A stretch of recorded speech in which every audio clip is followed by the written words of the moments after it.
जय श्री कृष्ण, राधे राधे। कैसे हैं आप?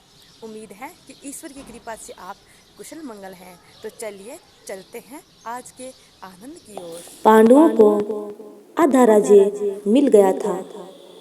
वे इंद्रप्रस्थ में बस गए थे। अर्जुन एक तीर्थ यात्रा पर गए। कृष्ण उनके परम मित्र थे। वे सोमनाथ में भगवान श्री कृष्ण से मिले। कृष्ण अर्जुन को द्वारिका ले गए। द्वारका में अर्जुन का बहुत सम्मान और देखभाल की गई। वहाँ उन्होंने श्री कृष्ण की बहन सुभद्रा को देखा और उसकी ओर आकर्षित हुए। उन्होंने श्री कृष्ण से उससे विवाह करने की इच्छा प्रकट की। उन दिनों क्षत्रियों में विवाह के लिए स्वयंवर व्यापक रूप से प्रचलित था, लेकिन भगवान श्री कृष्ण ने अर्जुन से कहा कि उन्हें इस बात का पूरा यकीन नहीं है कि सुभद्रा स्वयंवर के दौरान सही चुनाव करेगी या नहीं। धर्मशास्त्र के अनुसार क्षत्रियों के लिए विवाह का एक अन्य तरीका वधू का अपहरण था। श्री कृष्ण ने अर्जुन को सुभद्रा का अपहरण करने और उसे इंद्रप्रस्थ ले जाने के लिए कहा। इसलिए अर्जुन ने रेवतक पर्वत से सुभद्रा का अपहरण कर लिया, जहाँ सुभद्रा पूजा करने के लिए गई थी। सुभद्रा के लिए भी यह पहली नजर का प्रेम था। हालांकि यादवों को शुरू में गुस्सा आया, लेकिन श्री कृष्ण ने उन्हें मना लिया और उन्होंने सुलह कर ली। सब कुछ सामान्य हो गया। बाद में सुभद्रा ने इंद्रप्रस्थ में अभिमन्यु को जन्म दिया। अभिमन्यु श्री कृष्ण के प्रिय बन गए। उन्होंने वेदों का अध्ययन किया। अभिमन्यु ने अपने पिता से धनुर्वेद के 4 पद सीखे। धनुर्वेद में 4 पद या 4 प्रकार के बाण पाए जाते हैं: मंत्र मुक्त, अमुक्त, पाणी मुक्त, मुक्ता मुक्त। उसके बाद उन्होंने धनुर्वेद के 10 अंग सीखे: आदान, संधान, मोक्षण, विनिवर्तन, स्थान, मुष्टि, प्रयोग, प्रायश्चित, मंडल, रहस्य। फिर उन्होंने तलवार जैसे आयुध और दिव्यास्त्रों का प्रयोग सीखा। अभिमन्यु ने हथियार बनाने का विज्ञान भी सीखा। उनका प्रशिक्षण पूरा होने पर अर्जुन खुश हो गए कि उनका पुत्र अपने बराबर हो गया है। अभिमन्यु अजय बैल की तरह चौड़े कंधे, सर्प के फन की तरह चौड़ा चेहरा, शेर की तरह गर्व, मदगज की तरह वीरता, घबराहट की तरह आवाज, पूर्णिमा की तरह चेहरा, साहस, वीरता और शारीरिक सुंदरता में निपुण थे।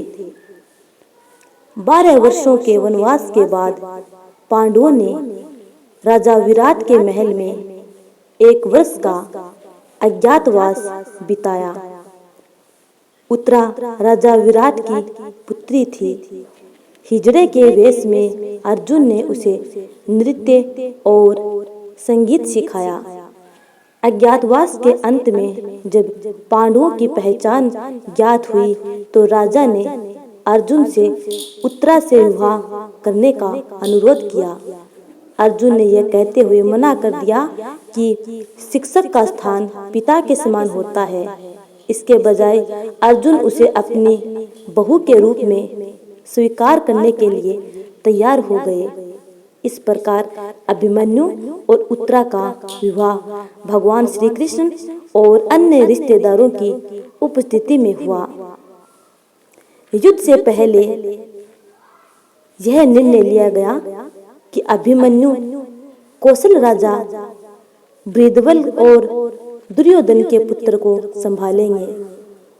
कुरुक्षेत्र में जब युद्ध का प्रावधान छेड़ा गया, उससे पहले यह निर्णय पांडवों ने लिया। अभिमन्यु ने पहले दिन ही बृहद्बल का सामना किया, जो उनके प्रमुख लक्ष्यों में एक था। कौशल के राजा बृहद्बल भगवान राम के वंशज थे। विरोधाभास तो देखिए, भगवान राम के वंशज जो एक बार भी धर्म से विचलित नहीं हुए, अब कौरवों के सहयोगी बने। बृहद्बल अभिमन्यु के झंडे को काटने में सफल रहा। अभिमन्यु ने जवाबी कार्रवाई में बृहद्बल के रक्षकों और सारथी को मार डाला, उसके झंडे को काट दिया और बृहद्बल को 9 बाणों से घायल कर दिया। कौरव सेना का नेतृत्व भीष्माचार्य आगे से कर रहे थे। वे पांडवों का संहार तांडव कर रहे थे। अभिमन्यु ने भीष्माचार्य पर आक्रमण किया।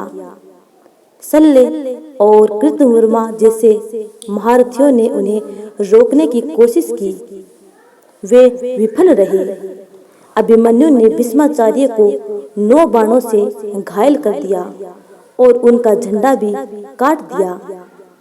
भीष्माचार्य को अभिमन्यु से अपनी रक्षा के लिए दैवीय हथियारों का सहारा लेना पड़ा। अभिमन्यु ने दुर्योधन के पुत्र लक्ष्मण पर हमला किया। अपने पुत्र को अभिमन्यु से बचाने के लिए दुर्योधन को स्वयं आना पड़ा। अगले दिन अर्जुन ने भीष्माचार्य पर आक्रमण किया। दुर्योधन, कृपाचार्य, शल्य, विवस्ती और सोमदत्त भीष्माचार्य की रक्षा के लिए आए। अभिमन्यु अपने पिता के साथ शामिल हो गए। ऐसा लग रहा था जैसे 2 अर्जुन एक साथ लड़ रहे हों। थोड़े ही समय में उन दोनों ने मिलकर शत्रु सैनिकों को मार गिराया। अभिमन्यु ने मगध के हाथियों को भीम पर आक्रमण करते हुए देखा। उन्होंने मुख्य हाथी पर बाण चलाकर और उसे मारकर अपने चाचा को सावधान कर दिया। भीम ने बाकी हाथियों को मार डाला। फिर अगले दिन अभिमन्यु ने भीष्माचार्य, द्रोणाचार्य और शल्य से युद्ध किया। अभिमन्यु ने ही सबसे अधिक सैनिक कौरवों का वध किया था। अभिमन्यु और लक्ष्मण के बीच फिर युद्ध हुआ। अभिमन्यु के बाण से लक्ष्मण गंभीर रूप से घायल हो गया। शल्य को उसे बचाना पड़ा। कौरव सेना के बीच में भीम और धृष्टद्युम्न अकेले हो गए। भीम वहां अकेले गए थे और धृष्टद्युम्न भी उनके साथ जुड़ गए। यह देखकर युधिष्ठिर ने अभिमन्यु को उनकी मदद के लिए भेजा। अभिमन्यु सुई की तरह दिखने वाली व्यूह बनाकर दुश्मनों के बीच घुस गए। द्रोणाचार्य को धृष्टद्युम्न के घोड़ों को मारते हुए और उनके रथ को तोड़ते हुए देखकर अभिमन्यु ने उन्हें बचाया और उन्हें अपने रथ में ले लिया।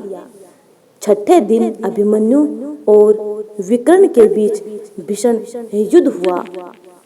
अभिमन्यु ने दुशासन, विकर्ण और चित्रसेन को एक साथ आगे बढ़ने से रोक दिया। तीनों कौरव भाइयों ने एक साथ अभिमन्यु पर हमला किया। अभिमन्यु ने उनके धनुष तोड़े और उनके सारथी और घोड़ों को मार दिया। अभिमन्यु ने उनकी जान न ली, क्योंकि प्रतिज्ञा के अनुसार भीम के द्वारा ही सारे कौरवों की मृत्यु होनी थी। फिर अभिमन्यु ने भीष्म का सामना किया और उनकी गति रोक दी। अगले दिन जब अभिमन्यु ने कौरव सेना पर आक्रमण किया तो उनके पास भागकर अपनी जान बचाने के अलावा कोई विकल्प नहीं था। अभिमन्यु युद्ध के मैदान पर राज कर रहे थे। उन्होंने द्रोणाचार्य और कृपाचार्य के पीछे धकेल दिया, जिन्होंने उन पर एक साथ हमला किया था। अश्वत्थामा और जयद्रथ उनके पास भी नहीं पहुंच सके। कौरव पक्ष का राक्षस अलम्बुस आया। वह अदृश्य होकर लड़ने लगा। उसने पांडव सेना के चारों ओर अंधेरा उत्पन्न किया, जिससे वे कुछ देख नहीं पा रहे थे। अभिमन्यु ने दिव्यास्त्र से अंधकार को दूर किया। अभिमन्यु ने अलम्बुस की जादुई शक्ति को नष्ट कर दिया। वह दृश्यमान हो गया। पांडव राजकुमारों ने उस पर हमला किया। उसे भागना पड़ा। अभिमन्यु और अर्जुन ने मिलकर भीष्माचार्य पर हमला किया। धृतराष्ट्र के आद्य पुत्रों को भीष्माचार्य को उनसे बचाने के लिए आना पड़ा था। अगली रात को पांडव भीष्माचार्य के पास गए। उस समय भीष्माचार्य ने अर्जुन से कहा, तुम्हारा पुत्र अभिमन्यु एक चमत्कार है। मुझे कभी कभी लगता है वह तुमसे भी बढ़कर है। तुम एक भाग्यशाली पिता हो। फिर अगले दिन अभिमन्यु और धृष्टद्युम्न ने मिलकर भीष्माचार्य पर हमला किया। इसी दिन भीष्माचार्य का पतन हुआ था। कौरवों ने इस दिन सकट व्यूह बनाया था। अभिमन्यु ने इसे आसानी से तोड़ा और ऐसा करते हुए 100 सैनिकों को मार डाला। जयद्रथ को अपनी जान बचाने के लिए अभिमन्यु से भागना पड़ा। शल्य ने अभिमन्यु पर आग की लपटों वाला ही तीर चलाया। उन्होंने उसे अपने हाथ से पकड़ लिया और शल्य के ऊपर ही पुनः चला दिया। तीर ने शल्य के घोड़ों और सारथी को मार डाला। शल्य ने अपने गदा से अभिमन्यु पर हमला किया, लेकिन भीम ने उसे रोक दिया। अगले दिन भगदत्त के पास पर्वत के समान विशाल और मृत्यु के समान भयंकर हाथी था। हाथी के हमले से बचने के लिए भीम को भी उसी के पेट के नीचे छिपना पड़ा। इस हाथी ने अभिमन्यु के रथ को नष्ट कर दिया। अब अगला दिन होता है। यही अभिमन्यु के लिए प्राण हर दिन था, जिस दिन वे अर्जुन और यहाँ तक कि भगवान श्री कृष्ण के सम्मान प्रसिद्ध हो गए थे। द्रोणाचार्य के कौरव सेना के सेनापति बनने के बाद यह तीसरा दिन था। उन्होंने भयानक चक्रव्यूह के गठन का आदेश दे दिया। अब उस भयानक चक्रव्यूह में अभिमन्यु के साथ क्या होता है, इस कथा को जानने के लिए आने वाली वीडियो का इंतजार करना और अच्छी लगे तो लाइक कमेंट करना। तब तक के लिए जय श्री कृष्ण। राधे राधे।